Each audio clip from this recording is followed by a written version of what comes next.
Hello Capricorn, Sun, Moon, Rising, and Venus signs. Kamusta kayo? Sana po ay nasa mabuti kayong kalagayan. Welcome back po sa Star Tarot. At kung bago kayo rito, welcome din po kayo. Please subscribe, like, share my videos, and leave me a comment kung nakaresonate po kayo. Thank you. So, tignan natin kung ano yung mga messages and energies ninyo surrounding this week. First card ninyo is your current energy, which is the Nine of Swords. What to embrace this week? We have Hermit. What to avoid? Capricorn, we have Six of Cups. So yung next card ninyo would be the possible accomplishment. And ano yung mga blessings, no, and opportunities that might come your way. We have 10 of Wands. Ano yung obstacle or possible na maging challenge. We have the 4 of Pentacles and the advice of Spirit sa inyo for the week is 4 of Swords. Ayan. So, bottom of the deck po, this is your theme. Napakaganda, 10 of Cups. Ayan. So, this is happy family. No, happy family, domestic bliss. This is about abundance, prosperity. This is about harmony, no, within the family unit. No, yung bawat isa sa pamilya nagkakaintindihan, masaya, maganda ang samahan, walang away. Kung meron man nagkaaway before, ito na yung time na mag-aano na kayo, magbabate, 'di ba? Magkakaayos na. This is also about happiness, joy talaga sa bawat isa.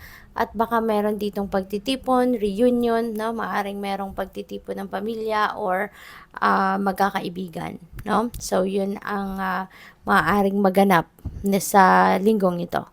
So, yung current energy ninyo though is Nine of Swords, no? Nine of Swords is about anxiety. No, maaaring nagkakaroon kayo ng mga worries, maaaring meron kayong mga inaalala, meron kayong mga pag-aalala, no?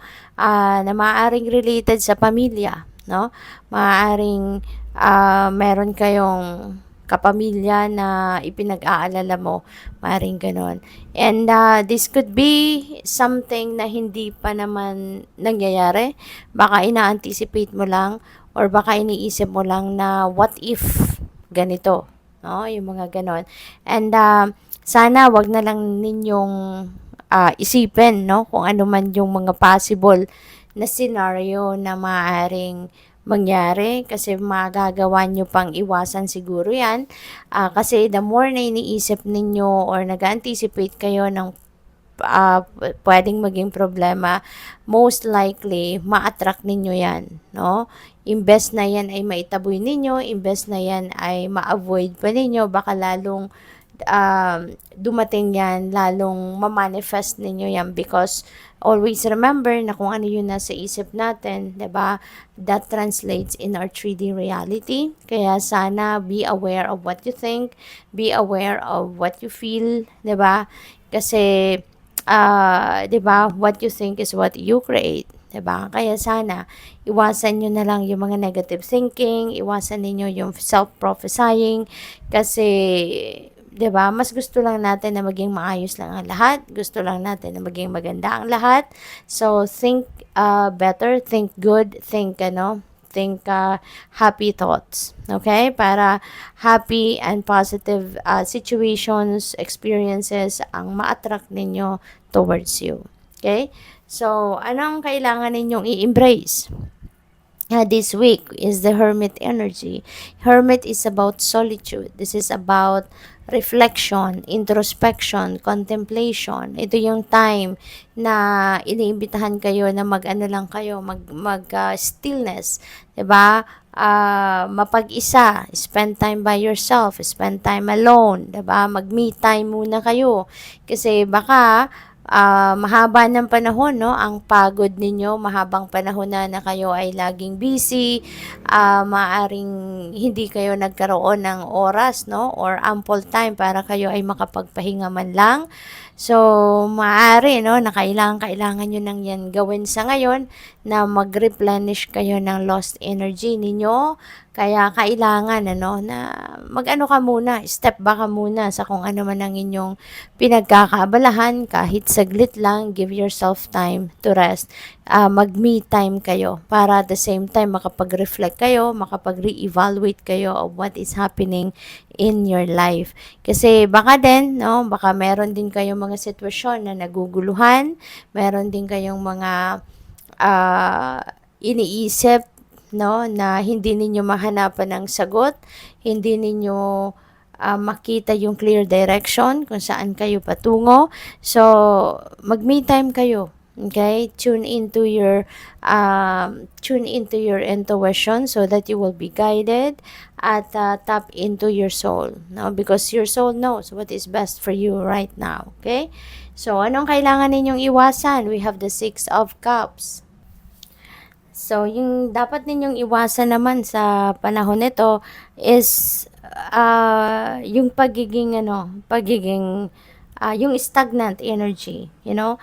Kasi baka meron ditong mga possible na changes sana, no, na maaaring may oportunidad to change something sa ibang parte ng buhay ninyo, pero maaaring yan ay hindi ninyo welcome, no? Hindi ninyo, parang hindi kayo into it, no, sa mga pagbabagong ito, kasi maaring naaapektuhan pa rin kayo ng kung ano ang naging nangyari sa inyo in the past. Maaring ayaw ninyong baguhin ang sitwasyon ninyo for the better because parang nasa isip pa rin ninyo yung mga happy memories ninyo from the past.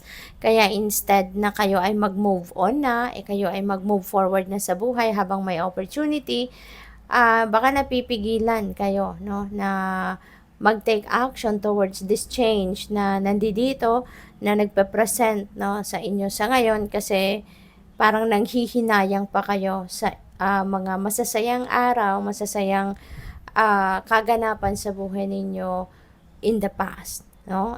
Maaring yung past na yan is even involving someone na wala na din sa buhay ninyo. So, pwedeng ganon. Kaya parang you are getting stuck, diba? You're getting stuck siguro in nostalgia. Maaring you're still romanticizing what happened in the past sa buhay ninyo, kung sa relationship man yan, or sa kung ano man, kung ano man na sitwasyon, maybe a friendship, yung ganon. So, depende yan sa inyong sitwasyon. But, yun lang, ang advice lang sa inyo dito, do not dwell too much anymore on the past, no? Moving forward na tayo. Wag na nating balik-balikan pa kung ano ang nakaraan, 'di ba? Kasi tapos na 'yun eh. That's behind us. So let's face what is happening right now. You know, 'yun ang i-enjoy natin. So yung 8 of Swords naman, this is the accomplishment, no, ninyo. So this is really good, no? This is really good na nandito siya sa accomplishment area in a reading, kasi there could be a major breakthrough dito na maaaring dumating, lalo na pagdating sa inyong kaisipan, no? Kasi maaari na sa ngayon magkakaroon na kayo ng pagharap, no, dito sa takot ninyo, kasi maaari, no, na you can't move on with your life, you can't move forward in your life because there is fear na nararanasan kayo, or there is fear na nararamdaman kayo. Maaring nagkakaroon kayo ng anxiety na magsisimula na naman kayo sa bottom, magsisimula na naman kayo sa number 1, yung ganon. So, pwede rin na mayroong mga self-limiting beliefs dito, no, na siyang pumipigil sa'yo. Then, maaaring yan ay, yan ang recent past ninyo na nangyayari sa inyo, ano. Pero ngayon, ano, na nasa accomplishment area of in a reading si 8 of Swords. So, maaari na ngayon magkakaroon na kayo ng breakthrough, mababago nyo na ang mindset ninyo, maaaring you're going to realize sa ngayon na Wala namang mangyayari, hindi ba? If you are going to be stuck in that energy.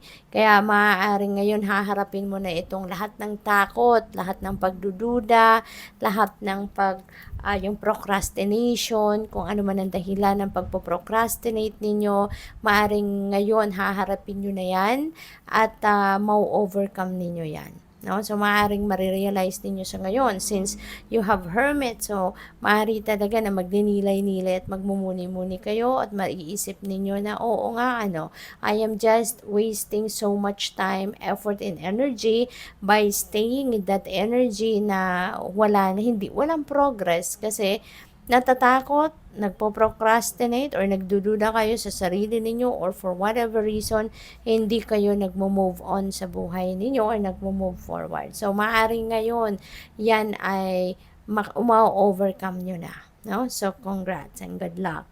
Ano yung mga blessings and opportunities na maaari ninyong makamit sa ngayon? We have the 10 of Wands. This is also really beautiful in this position kasi si 10 of Wands burden ito eh. This is bigat, this is hirap, no, na nararanasan ninyo, whether it is physical, mental, or emotional. This is burden na maaring matagal nyo ng bit-bit, no, sa buhay ninyo. Pero ngayon, no, 10 is that signifies change, that signifies ending and beginning. So, maybe ngayon, there is an opportunity sa inyo ngayon to give up, no, or to release, no, to let go of that burden. Maaring may pagkakataon na kayo ngayon na yan ay maibaba nyo na at makahingi na kayo ngayon ng tulong from other people na kung kunyari sa trabaho yan, baka magsasalita na din kayo, baka mag-speak up na kayo sa manager ninyo, sa higher ups ninyo na you need help, na you can't stay this way, no, na lagi na lang kayong nag-overtime, wala na kayong oras sa pamilya, wala na kayong oras para sa sarili ninyo kasi pagod na kayo kaka-overtime, diba? O pwedeng ganon.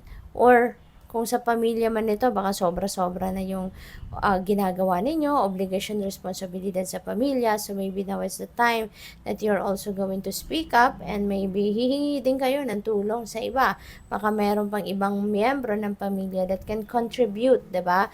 Na para mabawasan yung burden ng bit-bit ninyo. So, maaaring ganun ang ganap. So, that's really good kasi at least magkakaroon na kayo ng room to breathe, magkakaroon na kayo ng opportunity to enjoy yourself naman, diba?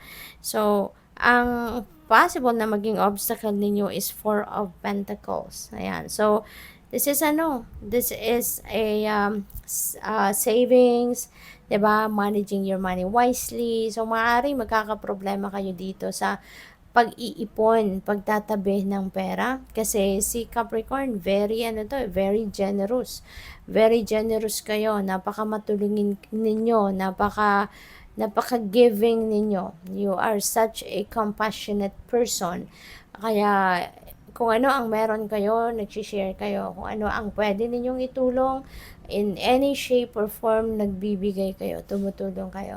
Kaya maaaring pagdating sa resources, pagdating sa pera, nahihirapan kayo siguro or mahihirapan kayo mag-manage niyan kasi nga bukas palad kayo para sa mga mahal niyo sa buhay, para sa mga taong humihingi ng tulong sa iyo financially. No? But ano pa rin kayo, sikapin nyo pa rin, na balansehin ang pagmamanage ng inyong pera, na pwede pa rin kayong tumulong, pero dapat magtatabi rin kayo ng para sa inyo.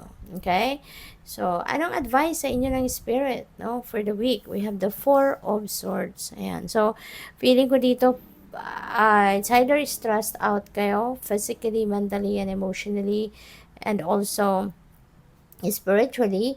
Kaya, maaano kayo, pahinga muna kayo, or baka rin, baka pagod na kayo, no? Sa mga obligasyon, sa responsibilidad ninyo, sa trabaho, pagod na kayo, baka talaga nai-stress na kayo in all areas of life. Kaya pahinga muna, okay? Kailangan mo muna na magpahinga, kailangan mo muna na mag-relax, kailangan mo muna na i-reset ang sarili ninyo. Okay? Para na makapag-replenish din muna kayo, maka-recharge kayo so that you will be on top of your health. Okay? Kasi kapag may mga pagpagod, pag exhausted na kayo, burnout na kayo. So, papaano na lang, 'di ba, ang mga umaasa sa iyo? Papaano na lang yung trabaho mo? Papaano na lang yung mga tinutulungan mo, 'di ba? Kung hindi na kayo makakapagtrabaho, you can get back to what you used to be doing, 'di ba? Kung may sakit kayo or kung nanghihina kayo. Kaya while you are helping other people, wag mo din kakaligtaan na tulungan din ang sarili mo, na lagi kang maging malakas, na lagi kang maging healthy, okay? Para tuloy-tuloy, no, yung pagtulong mo, tuloy-tuloy yung pag-enjoy mo sa buhay, tuloy-tuloy kung ano man ang iyong ginagawa.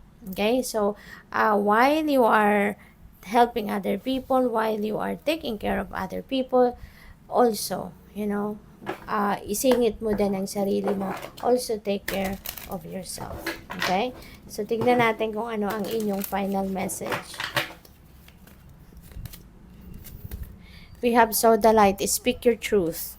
Okay? Ito din yung napakamagandang reminder para sa inyo. Speak your truth. Kung ano yung totoo mong nararamdaman, ano yung totoo mong saloobin, ano yung laman ng isip mo. Put them into words, express it.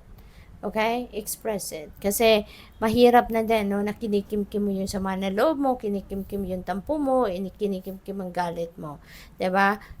Ikaw lang ang may stress niyan. Samantalang, kung i-express mo yan, sasabihin mo yan, ipaparating mo sa mga taong involved, 'di ba? E di maganda kasi marirelease mo yung stress, marirelease mo kung ano man yung iniisip mo, kung ano yung nagpapahirap sa inyong kalooban or nagpapabigat sa inyong kalooban, 'di ba? At saka maa-address agad, 'di ba? Kung masasabi mo. So, good luck. Thank you for watching, Love and Light. Namaste.